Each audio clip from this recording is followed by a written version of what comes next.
On November the 1st, 1950, Oscar Collazo and Griselio Torresola entered Blair House, known as the most exclusive hotel in the world.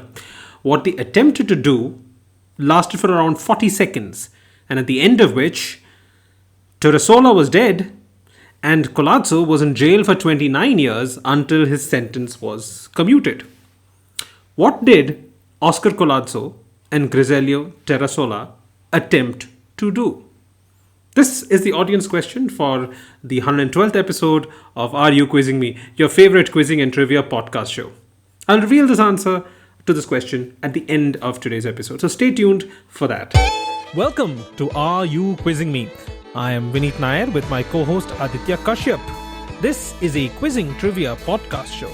Join us as we dive deep into history, science, pop culture, and so much more. Let's get quizzing. But let's now start off with our regular podcast quizzing with my co-host, a man you may recognize. He's an actor and a comedian, and also has a fascination for stuffed penguins for some reason. And no, he's not Joey. It's Aditya Kashyap. That is me. I am Aditya Kashyap, and I do Aditya Kashyap. The Aditya Kashyap. I do have a fascination for stuffed penguins. I don't own one, but I do wear them on my t-shirt with pride. So that's me. And I am excited to get to some quizzing today. Also, interesting audience question. I wonder where that's going to take us. Haha. Okay, so why don't you start us off this week? I am going to ask you about a new ride that opened at the Rockefeller Center in 2023. This attraction was supposed to be a recreation of history and allowed for people to view the city in a way that they perhaps never have before. What ride was this? What attraction was this that was launched at the Rockefeller Center?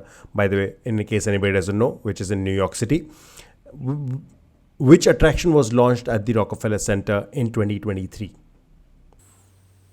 2023, something related with the history of the city, and gave the ability for people to see it in a different way, right? Yes. Okay. First thing that comes to mind might be something snow or skating related. So is it like a recreation of America like 100 years prior or something like that? No, a lot more iconic than something like that, because that would be a more generic, a general kind of recreation. Something very specific, something very iconic. I'll need a clue here. The first clue would be that, remember I said it's a ride of sorts or an attraction, you could call it either, and hence has an element of thrill to it. I'm reminded of those old photographs of the construction workers on the Empire State Building sitting on a beam and having lunch. Is it something to do with that? Perfect. It is called the Beam Experience at the Rockefeller Center. You can buy tickets for it, and they literally place you on that beam, which has the backdrop of the New York skyline, and you're sitting there just as those workers did almost 100 years ago. So the iconic picture that you mentioned is called Lunch Atop a Skyscraper. This is from September 20th, 1932, where 11 iron workers were sitting on a steel beam on the RCA building, the Rockefeller Center building. And this was supposed to capture the spirit of New York, the casual attitude with which they're sitting, and there's probably like hundreds of feet of the city below them, and just casually having lunch over there. And some photographer captured this. It was part of a publicity stunt, and you can now recreate that. It is a ride that was launched, an experience that was launched at the Rockefeller Center in 2023. So if you go there, you can recreate the beam image. That's very nice. I remember seeing a couple of photographs a few days ago about people. It was like a comparison photograph. Like you've seen these photographs of iron workers and construction workers on these beams in really high, inaccessible places. And then there were photographs of actual photographers taking those photographs. And that I think was more impressive. I actually love going through these pictures, and recently I realized that there's a treasure trove of trivia there. So, fair warning, I think in the upcoming episodes, I will pepper in some questions related to iconic photographs of the 20th century. That was a great question. And I have no segue to move from, I don't know, iron workers in early 20th century New York to absolutely nothing to do with that. In India. Okay. You're a UP boy, right? Yeah, I am a UP boy. Yes. So this has nothing to do with UP. But you have been to. Okay, sure. But have you been to Uttarakhand? I have been to Uttarakhand. Does this have anything to do with Uttarakhand? Yes, yes, this does have something to do with Uttarakhand. Okay, yeah. So, have you heard of this village called Drongiri? I think I might have, yes. Okay, so Drongiri is a remote village in Uttarakhand, known not only for its ecological sensitivity. Historically, they had a lot of ties with Tibet as well. You know, there were cross-border trade with Tibet. In those days, there was no border. You know, the kingdom of Tibet and this village, they used to have traders going back and forth until the whole China fiasco happened. This village is known for its ecological sensitivity and also for the fierce pride its residents take in preserving both their natural and cultural heritage. Interestingly, the village follows a very unique version of the Ramayana during its annual Ram Leela celebrations. One that deliberately alters a key part of the story, a change also reflected in local temple iconography. According to the villagers, the deviation is deeply rooted in emotional wounds and historical memory passed down over generations. So, my question is twofold. What is the specific change in the Ramayana's retelling that's observed here? And what long standing emotional slash cultural grievance gave rise to this unique interpretation? Okay, so you mentioned that they are very, uh, they take care of their environment and that they are very sensitive to. Yes. Okay. Did anything in the Ramayana, any of actions done by Ram potentially have ecological consequences that they are not a big fan of? Yeah, half right. There were actions in the Ramayana which led to some ecological consequences for that particular village, but it was not Ram. Obviously, you can't like remove Ram from the Ramayana and then have a Ramayana or a Ram Leela. Uh, does it have anything to do with Sanjeevani, Hanuman, and the mountain? And You're almost there. You're just about there. okay, so the idea being that to heal Lakshman, I believe, Hanuman is sent to retrieve the magical herb or whatever it is from the Himalayan foothills, and because he's not sure which one it is, which plant is he supposed to take, so he uproots the entire mountain and brings it down south where the brothers are. So is it that like they are offended at the idea that their mountain was taken away or something like that? Okay, so if, assuming that's right, what change do you find in their iconography, and what change do you find in their Ram Leela? Mm, I mean, the most obvious thing would be like maybe Lakshman was brought to Himalaya and treated and then took back. I don't know. I'm just changing the order of events a little. No. Uh, let's just say it's more of a boycott. To a boycott, like they don't allow that plant to be, that will just ruin the Ramayana, like that will break the whole flow of the story. Oh, no, no. They're boycotting a character. So Hanuman is boycotted? Yes. Oh. So Hanuman is not there in that Ramayan? Okay, no. So, in the Drongiri village, the Ram Leela omits the episode where Hanuman uproots the Sanjeevani bearing mountain, which is, by the way, called Drongiri, to save Lakshman. In fact, Hanuman is not worshipped in the traditional way in this region. And in some cases, his idol is even absent from temples, Ram temples. Okay. And according to local lore, you're very right, by the way, when Hanuman came to fetch the Sanjeevani booty from the sacred mountain, the villagers tried to help him by pointing out the exact location of the plant. But when Hanuman couldn't identify it, he forcibly uprooted the mountain, an act which was seen by the locals as a violation of their land and betrayal of trust. Very interesting. Okay. So wait. So Hanuman is part of the story, but is what, like not given the kind of glory that he is in other versions of Ramayana? Yes, exactly. Okay. Oh, all right. Fair. I guess that's what's interesting about these epics, right? Like, I think the idea that you can tell it from so many different perspectives, and it can have, while the core story can remain the same, it just changes when you change your frame of reference, and you'll see a whole new way of seeing the same story. It's true, because if somebody uproots your mountain, you probably are not going to be very happy about it. And another thing, apparently there was a BJP MP even about 10-15 years ago who got special permission from the government to try and find the Sanjeevani plant. Okay. But he shouldn't have bothered, because we already know what it is. What is that? Oh, yeah. So if you go to the Tata tea factory in Munnar, they have at least, I don't know if that guy is still there.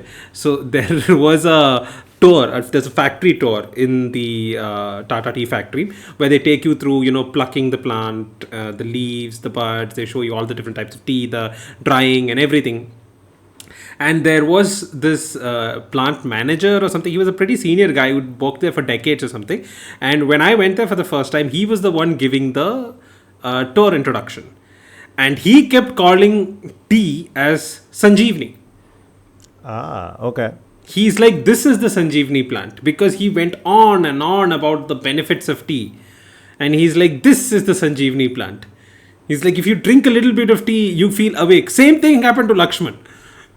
Okay. There was a bit of a chuckle that went around, but then he was very serious. He wasn't joking. Very cool. Okay. All right. So, king of segues.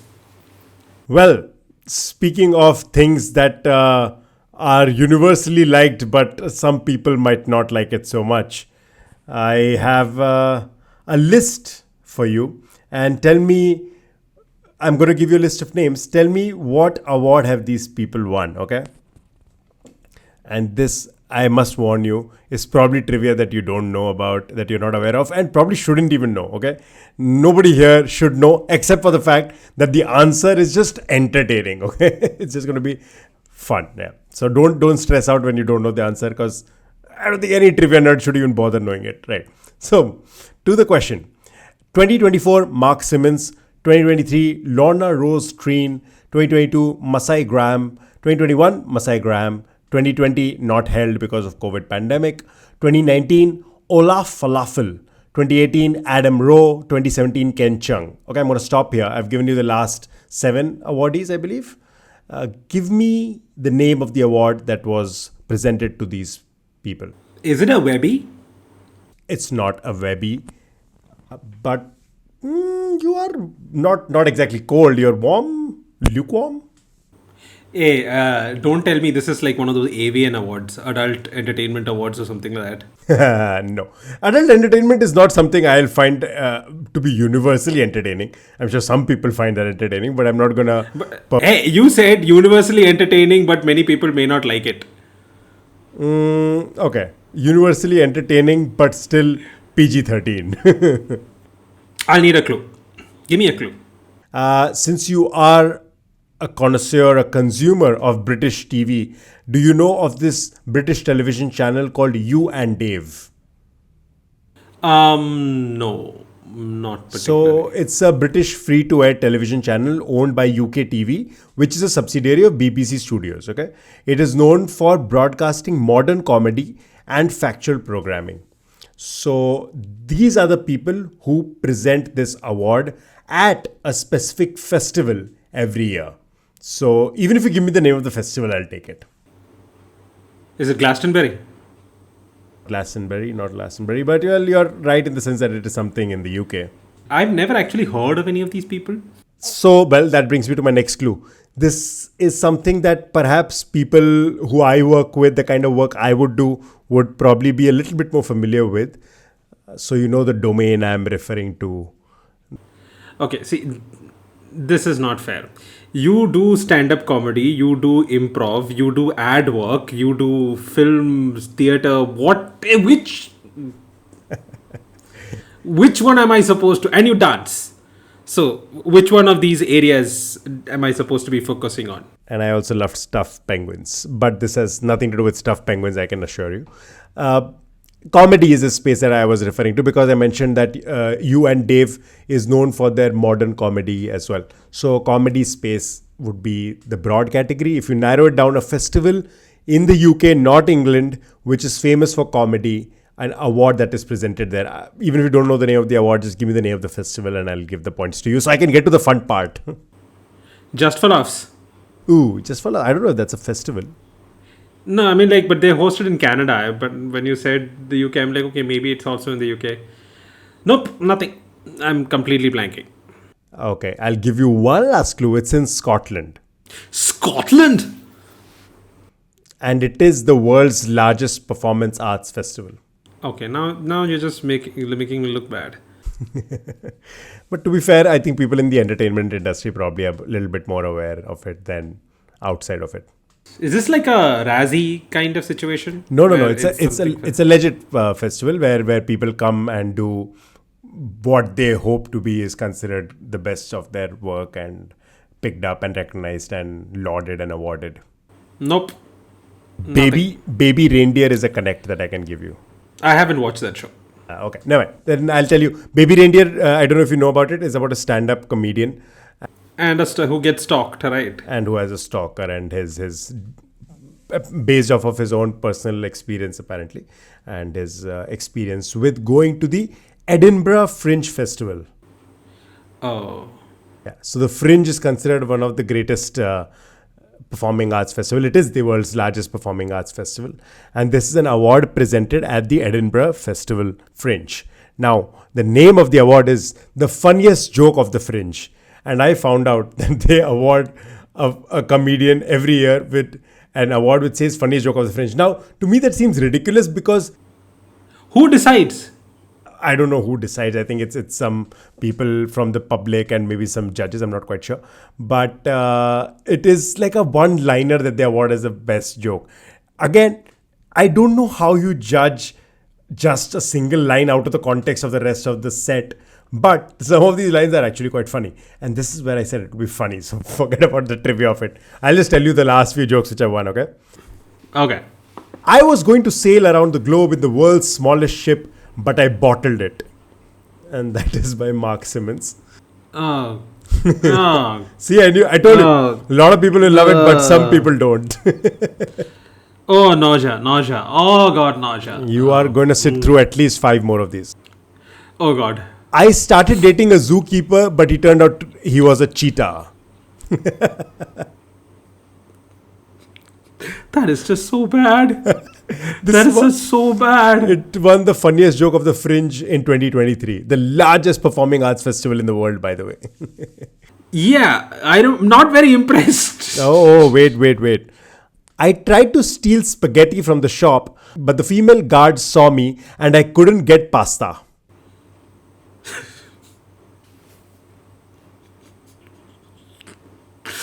Oh, I can just imagine. I can imagine like 5 people who look like you, who walk like you, who talk like you, just going on stage and making these jokes. This is something exactly what you would do. Listen, people have awarded them the funniest joke of the Fringe. Apparently, it has been discontinued now, so they don't want to give it awards anymore. Yes. Finally, somebody showed sense. in 2021, the award that won, and that should hopefully have some relevance to you. Okay. I thought the word cesarean began with the letter S, but when I looked in the dictionary, it was in the C section.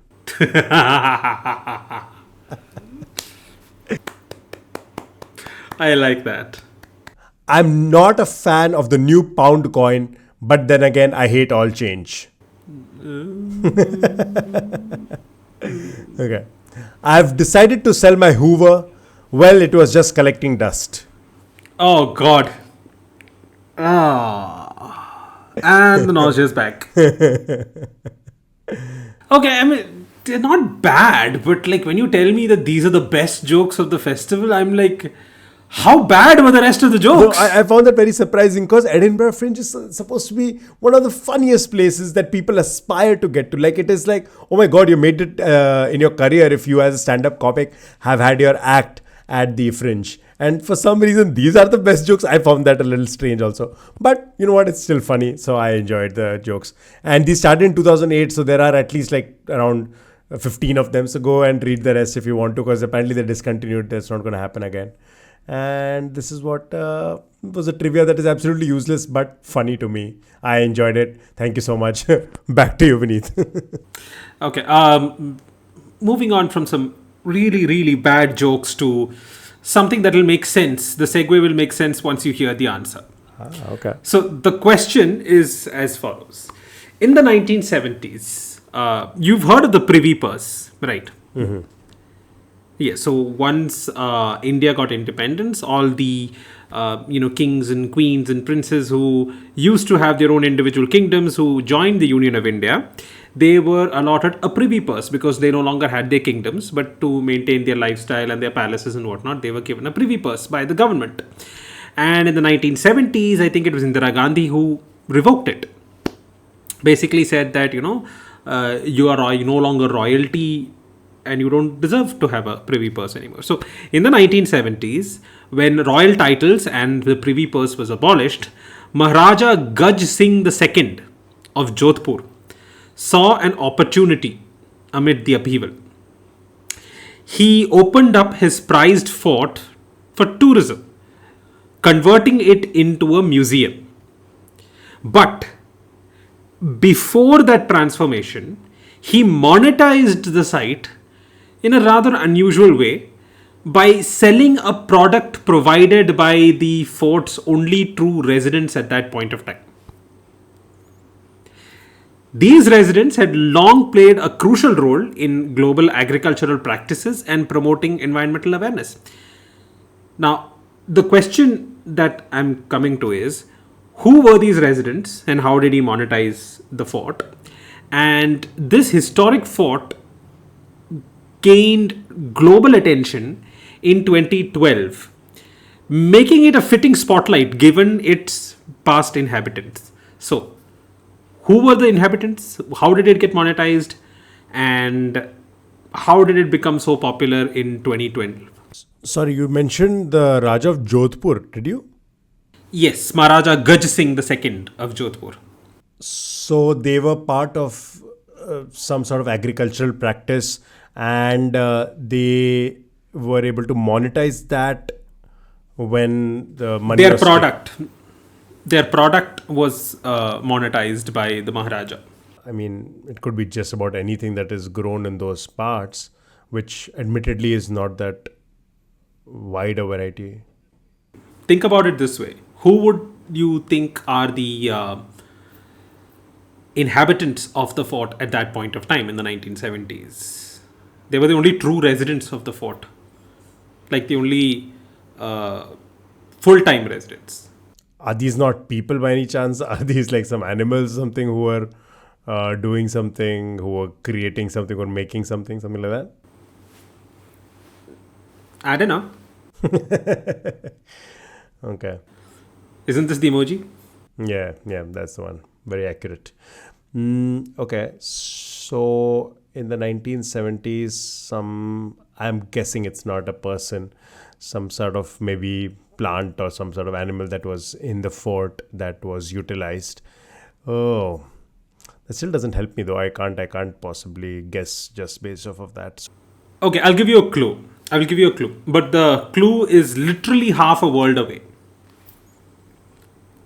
Is that the end of the clue? So, no, I'm hyping up the clue. Come on, Oh, man. Give me okay. some, give me, give Woo! me a little Let's credit. go. Yeah, okay. So, half a world away in the Pacific Ocean, there were a lot of islands which also had the same kind of product and for which the US, let's just say, exploited. US and a lot of other colonial powers exploited those islands specifically because of the large quantities of this product on those islands. Oh, okay. It was used in chemical industry, it was used in agriculture, in Ammonia, I can only think of. So birds. So bird poop? all okay, yeah, 70% right, but it's not bird. I mean, like these are not like the fort's full-time residents were obviously not birds. Okay. Fair enough. I guess all animal waste has some sort of ammonia in it. But There's a specific term that you're looking for. A bird poop, as you put it, also does come under that name. some nitrate something, I don't know. I'm not quite sure what they are. Okay, so the term is called guano. Oh, I don't know if guano. you've heard of it. Yeah, of course, yeah. Yes. Okay. So guano, but not bird guano. Like the islands in the Pacific, they were covered in like meters of bird guano. The fort, Mehrengad Fort, by the way, was not covered in bird guano. It was covered in some other kind of guano. Some animal that is native to Rajasthan. Oh, wow. Native everywhere. Native everywhere. Yeah, almost everywhere. I mean, I'm like, it's Some sort you of find those almost. Gazelle, some deer, something like that. No. I'm talking full-time resident. Yeah, they sleep there. A deer can sleep inside a fort. Yeah, but it's not going to keep coming back into the fort to sleep, nah. And who's going to climb all that way anyway? A deer which lives there. Vineet, I don't know which kind of world globe-trotting deer have you met. Most deer stay within their confined spaces.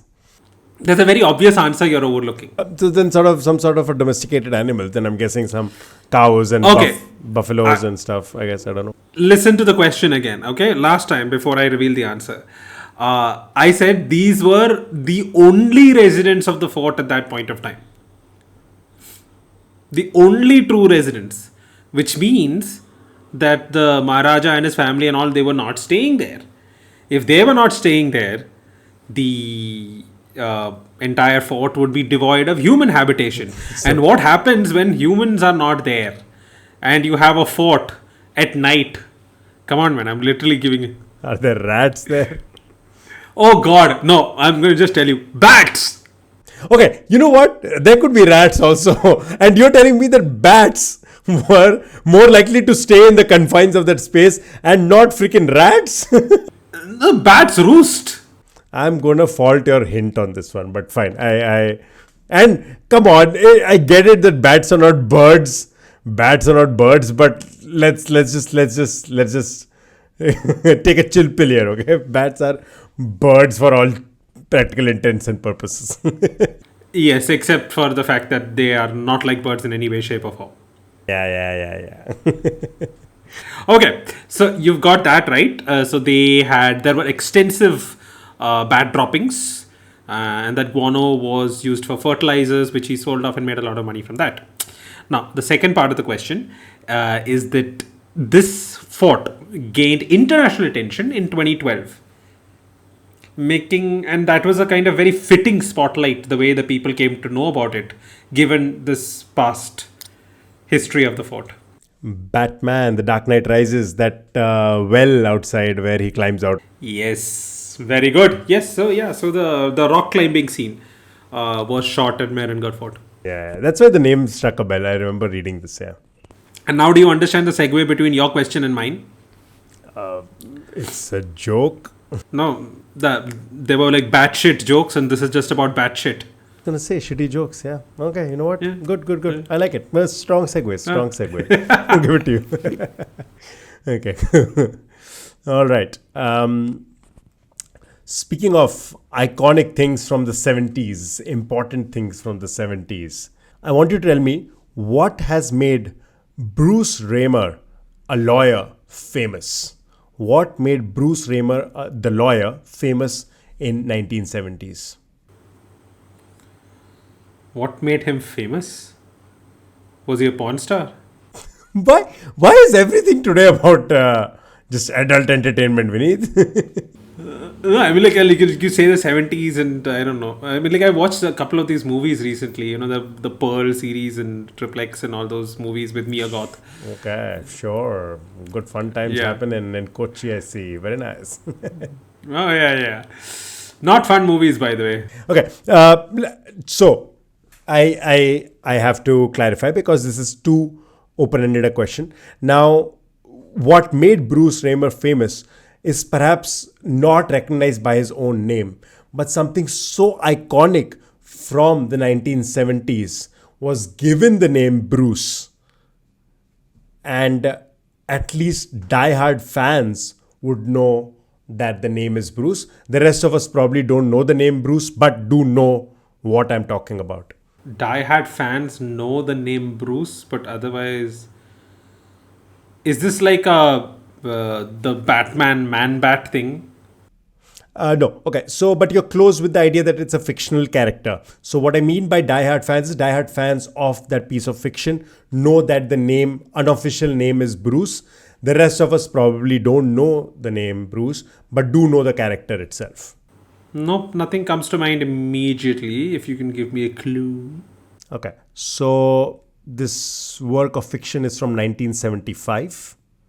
This character was first seen in 1975, if that helps. Was seen in 1975. Okay. So it's a visual media you're talking about. Oh, that's the end of your clue. Yes. Okay. 1975. Was the shark named Bruce? Ooh, that Jaws? was very quick. Yep, it was the name of the shark that they used on the set and during production because Bruce Raymer is Steven Spielberg's lawyer. So the shark, which maybe the rest of us know as Jaws, the diehard fans and people during production referred to as Bruce the shark because, well, I guess Steven Spielberg thought that his lawyer was a shark. I'm guessing all good lawyers are sharks. I guess if you are going to be Steven Spielberg's lawyer, you better be a shark, I guess. Yeah. That was a very good question. And something that came out of left field. Yes, so instead of left field, let's go from west to east. That's absolutely really bad. Wait till you hear the question. So, Zirakpur, popularly known as the wedding capital of Punjab, is known for its exotic function halls that come with the most lavish facilities. In 2008, at one of the premium halls in this town, received an unusual renting request for a special purpose. And that entire hall was given a complete makeover with wooden walls, glass enclosures, and green colored flooring. Okay. This hall was rented out, and this makeover was ordered by someone who was traveling from Germany to an eastern destination but stopped over in Zirakpur along with his friends, and they used this particular venue for a few days, for almost a week, before resuming his trip to his eastern destination, and that eventually turned out to be a successful trip. So my question is, who rented out this wedding hall and why? And you mentioned 2008, you mentioned glass enclosure and green flooring. Yes, that might have been a giveaway.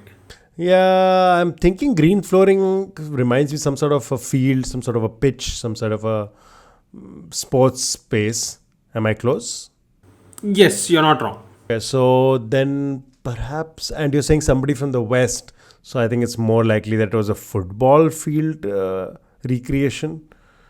But somebody going from west all the way to east. Yes, so they were traveling from Germany to their eastern destination, and they stopped over here for a week with their friends. They used the hall for a week, and then they went on towards their destination, and their purpose of going to that place was successful in the end. But 2008 was not a FIFA year, so can't be a World Cup thing. To not let you go too off the beaten path, it's not football. Okay. And even though it's a sport, it's not any of the sports that you've mentioned. Okay. Wooden walls, glass enclosures, green carpet, wedding hall. Oh, so then maybe wooden walls, glass enclosure. Oh, can't be tennis either. It makes me think of squash, but then again, squash doesn't need a green floor. That's also true. Wow, no, I can't think of any sport that would have wooden walls, glass enclosures, and green flooring. Specifically, not always, but this particular time that was required. So, Did you say it was a team that was going, or is it one individual? one individual, but he had friends with him, or rather his entourage. 2008. What happened in 2008? That's my question. That's my clue. I can only think of the Olympics in 2008 in Beijing. Very good. So somebody going from Germany to Beijing for the Olympics. Any German who did well at the Olympics? Not a German. Oh, I just said they went from Germany to Beijing. I didn't say they were German. no, I can't think of any. Like I'm still stuck on the sport. Like who could it be? In 2008, it was I believe Michael Phelps who did well, but then again, swimming is not relevant to this. No, it's not. Abhinav Bindra? Very good. Oh, wait, what? What did he have to do with Zirakpur? So he basically converted the hall to mimic the shooting conditions at the Beijing venue exactly, including down to the flooring and the enclosures and everything. So he practiced there in that for a week before going to Beijing and paid off. That's kind of cool. That's neat. Okay, yeah, that makes a lot more sense. So I couldn't think of any other sport that fits the bill, but yes, shooting makes sense. Abhinav Bindra won the first gold medal, individual gold medal. Very cool. Okay. Well, speaking of people who have lived in fame or are famous, here's a question that I don't usually do. It's an alphabet soup, as Oh God. Okay. your medicine right back at you, doctor. So, X is a famous American personality, a celebrity, who inspired the fictional character Y.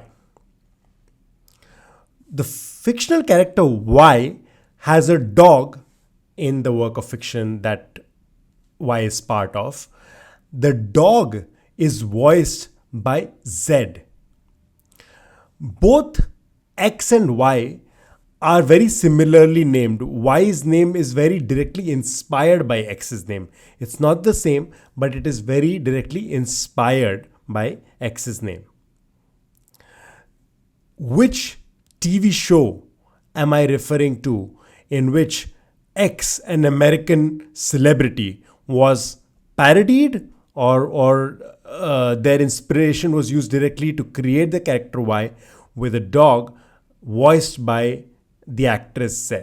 Okay, just give me the soup again. Just the basics. X, Y, Z. X, the American celebrity, Y, inspired by X, and the name is very much a parody.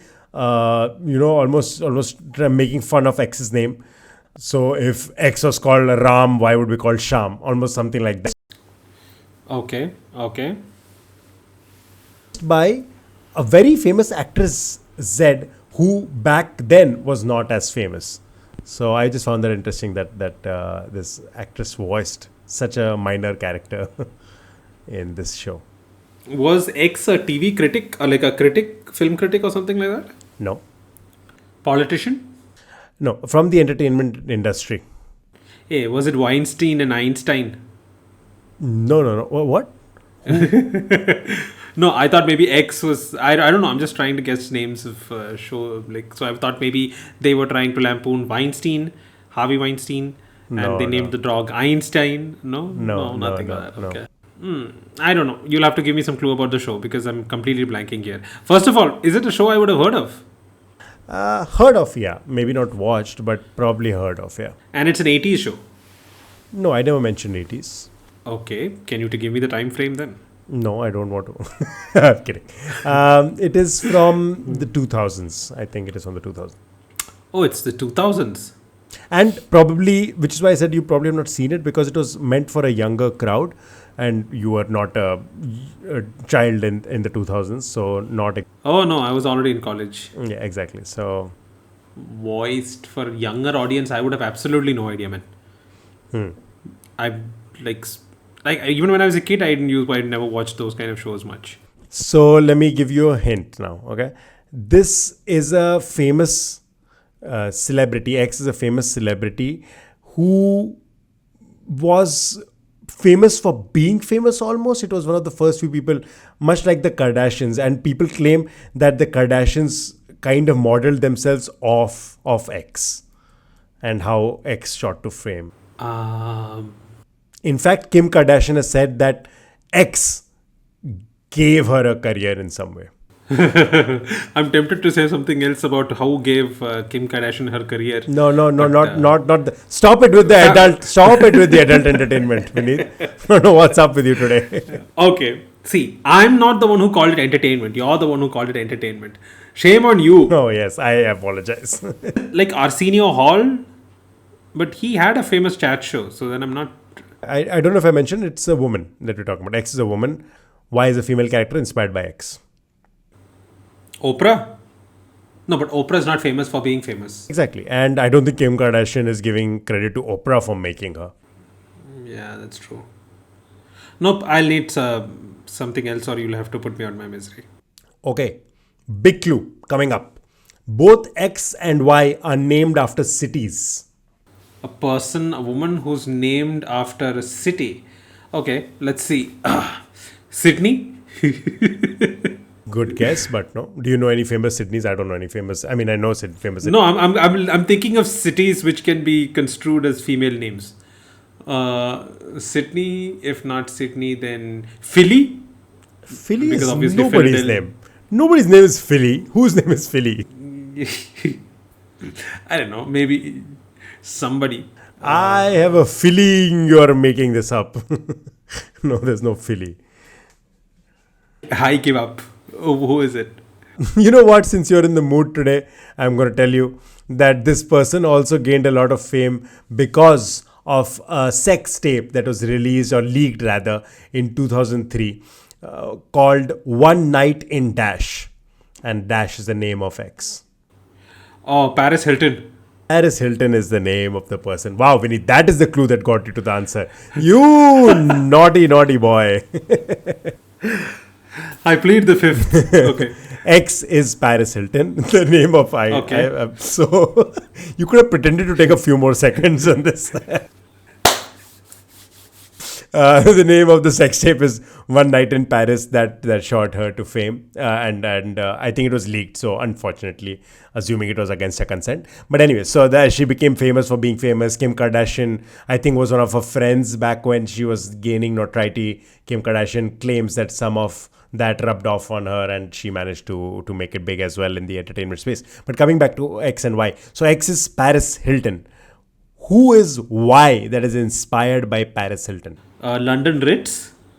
I don't know. Very, very close. Actually, the first name is London. Do you know which show has a character called London something? Absolutely, I don't. I have no clue. Okay, cool. Do you know the show called Sweet Life of Zack and Cody? I have heard of it, yes. I've never seen it. Okay, I've never actually seen it. which is why I said it's probably after your time. It was meant for a younger demographic and you were not a kid then. Sweet Life of Zack and Cody had a very famous character by the name of London Tipton. So Paris Hilton became London Tipton. And London Tipton is a hotel heiress in Sweet Life of Zack and Cody, much like Paris Hilton is. Paris Hilton's father, by the way, Conrad Hilton, I believe, who owns the Hilton Group. Hilton Group, exactly. So London Tipton. And here's what was interesting. London Tipton has a dog. The dog is voiced by a very famous actress who is famous now, who we have spoken about multiple times on this show, who you have said is an extremely accomplished actor herself. And this was back when she was not famous and not exactly the household name that she is today. She voiced in one episode London Tipton's dog. Emma Stone? Whoa, that was very quick. Yes, Emma Stone. Emma Stone, when she went by Emily, by the way. Emily, and before she took on the name Emma. And Emma Stone became the voice of London Tipton's dog. And just one last piece of trivia, not the most relevant, but just found it funny, was that apparently the dog itself is named after, you know what, I'll let you take a stab at it. Somebody from Trump's orbit. Do you know what the name of the dog was? Allegedly named after somebody from Trump's life. Ghislaine Maxwell? Hey. Wow, you really are shooting there. A kids show. Oh God, what is up with you today? Jesus Christ. How much do you want us to get cancelled? Let's not name Ghislaine Maxwell in relation to kids shows from the early 2000s. No. Alleged sex trafficker was presumably abusing a lot of people. I don't even know why we're talking about it. I'm going to edit this part out so hard. Vineet, take a stab at guessing who from Trump. Okay, I'll give you another clue. This probably leads you to the answer directly. One of Trump's ex-wives. There are only 2 ex-wives. So if you know. Oh, I don't remember either of them. All right, I thought you might not. Ivana Trump is one of her. Oh, Ivanka's mother. Exactly. So the name of the dog was Ivana Tipton, allegedly named after Ivana Trump. So that was a little bit of connection from all over Hollywood and famous people in the US, where Paris Hilton inspired the character London Tipton. London Tipton has a dog called Ivana Tipton, named after Ivana Trump, allegedly. And Ivana Tipton is voiced by Emma Stone, who went by Emily back then. I thought it was an interesting coincidence and merging of worlds. That's quite clear. How do I put this? Interesting question with a lot of possibilities that you would not let me explore. Yeah, I'm glad I didn't. Moving on from something so sleazy to something much more classy. And scientific. So, to give provisional names to his predicted elements, Dmitry Mendeleev of the Mendelevian periodic table used the prefixes eka, dvi, and tri. Eka, dvi, or tri, depending upon whether the predicted element was 1, 2, or 3 places down from the known element of the same group in his table. For example, germanium was called eka silicon until its discovery in 1886. Rhenium was called dvi manganese before its discovery in 1926. Eka gold ended up being named after a Nobel Prize winning individual who grew up in Holland and who most famously, when their spouse saw the fruits of their labor, exclaimed, "Now I have seen my death." Who is this individual? What is the element? And what is the Indian connect to this question? This just makes me want to remember my periodic table and remember what is the element beneath gold. I don't know how much time we have, but let me just try.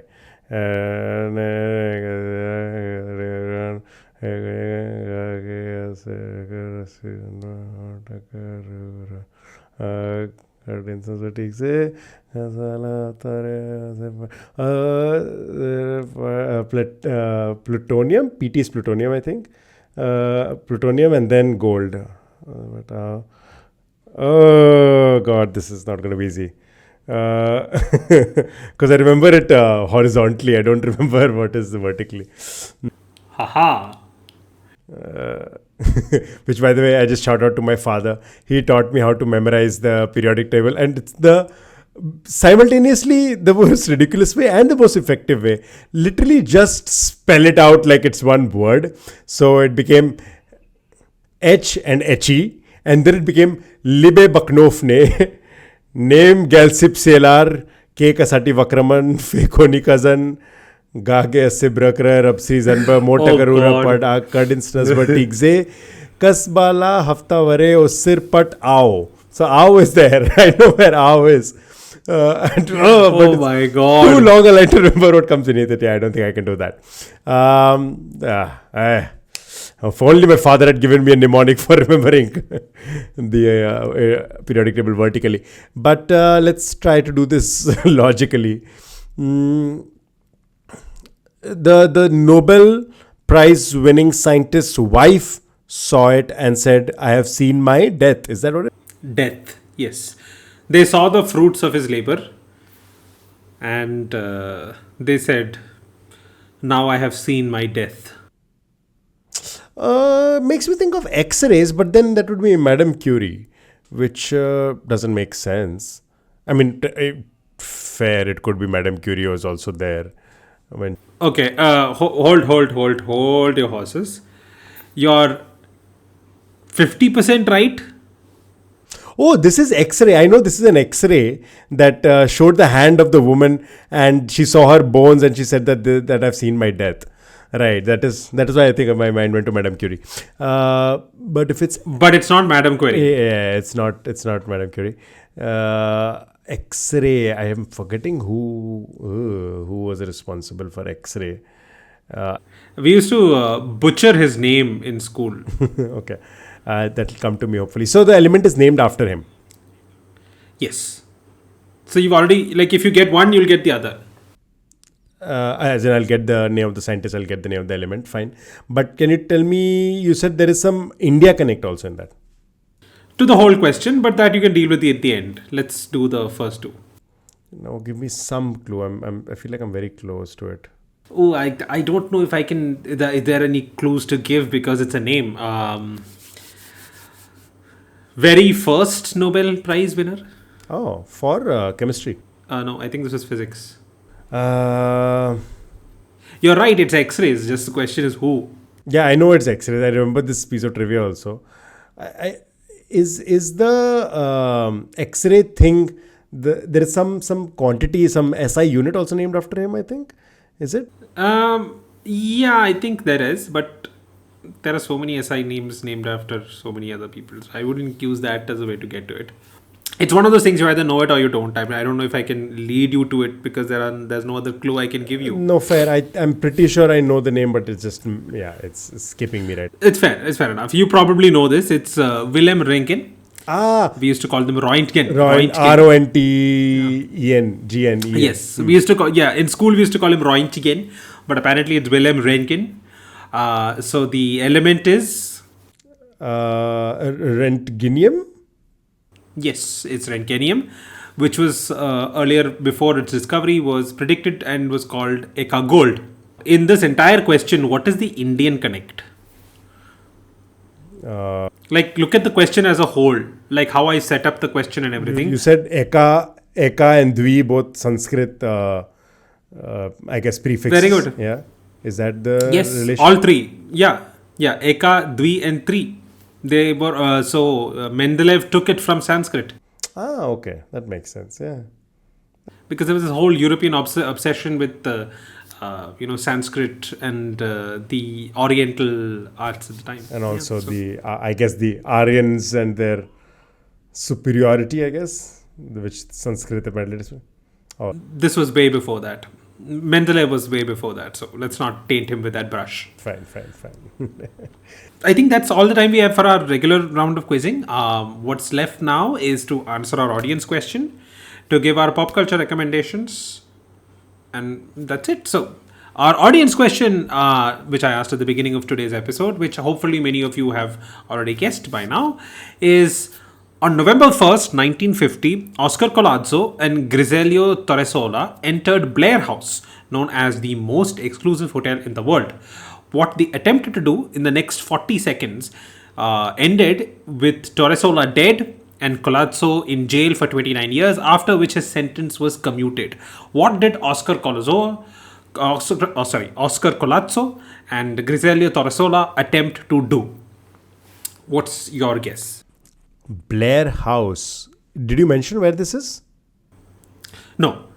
Okay, because it sounded like some sort of a run on a casino sort of thing, because they would probably go for very harsh sentences and probably shoot on sight kind of deal. Is it some sort of a larceny, grand larceny, some... No, something much more serious. Oh, more serious than that. Okay.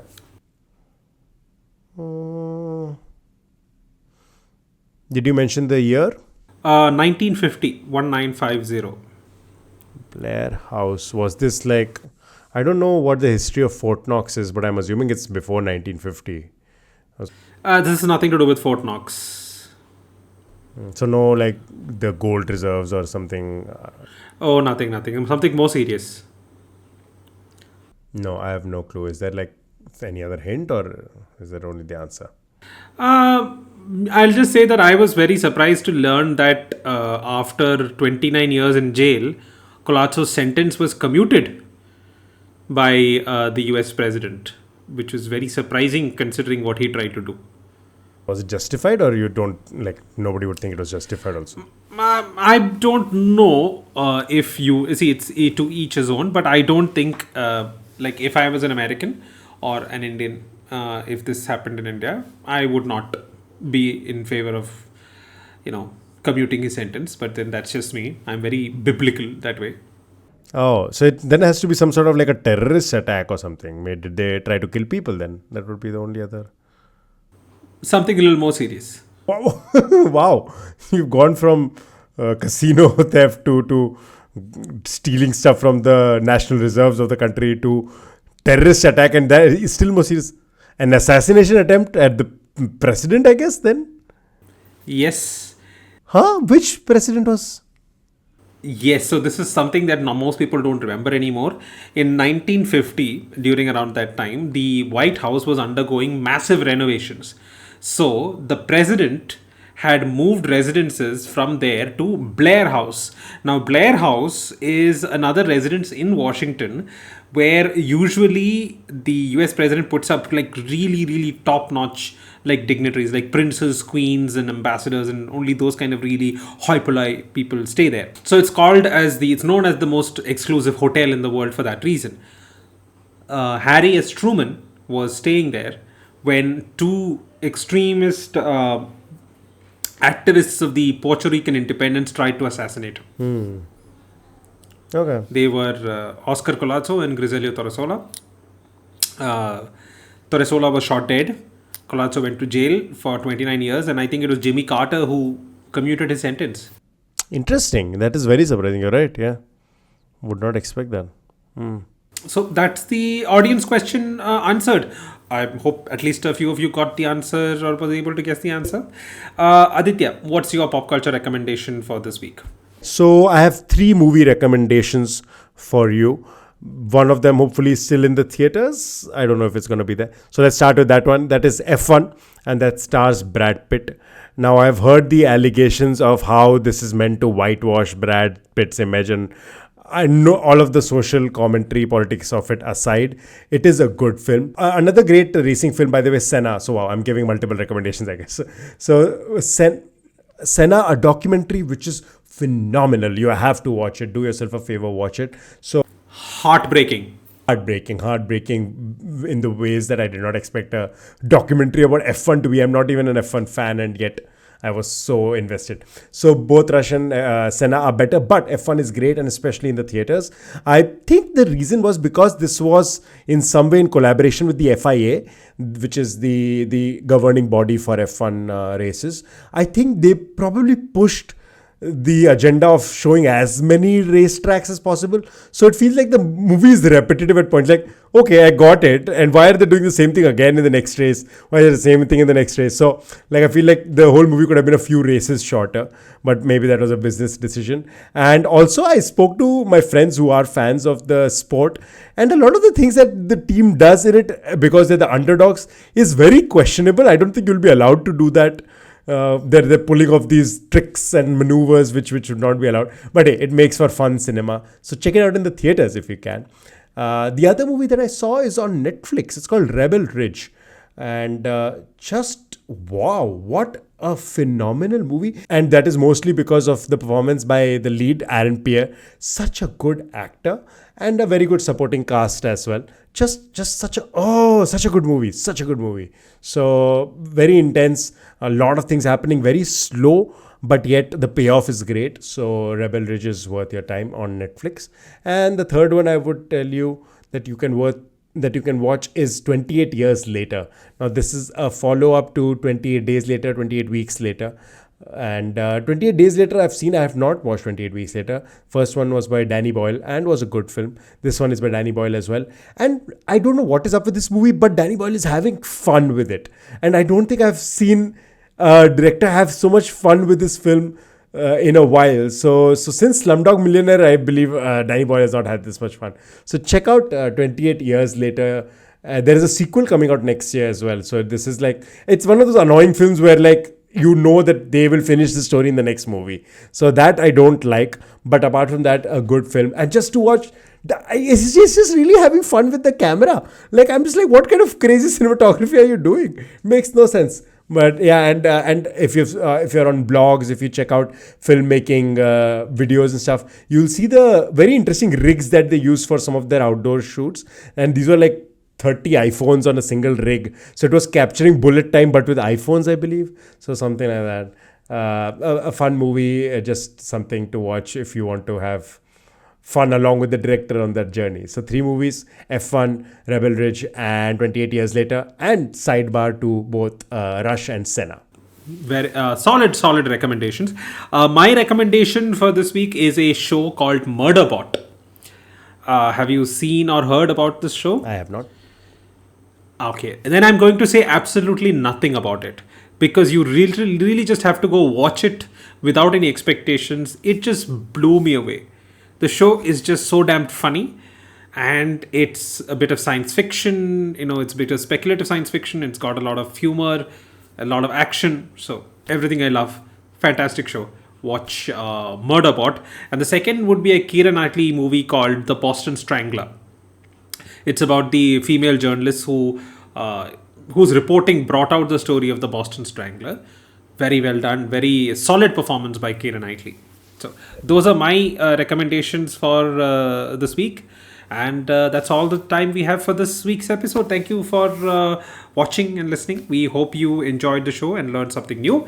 If you liked what you heard, please hit the subscribe button and follow us on YouTube and whichever podcast platform you're listening or seeing us on, and leave us a review as well on your favorite podcast platform. It helps us reach a wider audience and allows more people to discover and enjoy the show. We'd also love to hear from you. If you're watching this on YouTube, feel free to leave a comment.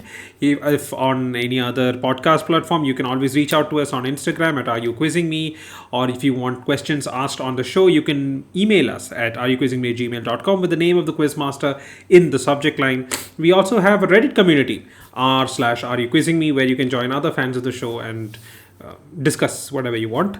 We appreciate your support and look forward to sharing more episodes with you in the future. Thank you for tuning in and have a great day. See you guys next week.